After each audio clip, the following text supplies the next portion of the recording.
Mabuhay at magandang araw, Gabrielans! Live mula sa St. Gabriel Academy. Ngayong ika-30 ng Setyembre, pinamunuan ni Binibining Susan Garcia ang pambungad na panalangin na sinundan ng National Anthem at opening remarks ni Ginoong Melchor Simac. Ang grupong sinilikhayaw na lumaban sa Kansa Cultural Dance na naguginang first runner-up ay nagpakitang gilas ng kanilang performance ngayong araw. Kasunod ay ang paggawad parangal sa ating mga Little Mr. and Miss Angel Faces mula sa pangkat ng Hatoria, Sapiro, Adamya at Direo. Sinundan naman ito ng pagtanghal ng ating mga mag-aaral mula grade school sa programang Angel Dance.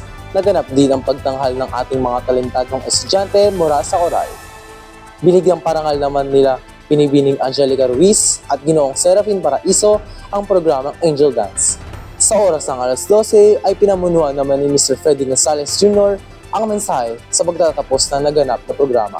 Samantala, tinuloy naman ang kompetisyong board games ng mga piling estudyante mula grade school. Kasabay sa kompetisyong ito ang laban at championship ng ating mga manlalaro ng basketball at volleyball. Ang balita ay dapat totoo, malinaw at makatarungan. Ako si Richie Miguel Cabrera, nagbabalita mula sa Sandigang Anghel.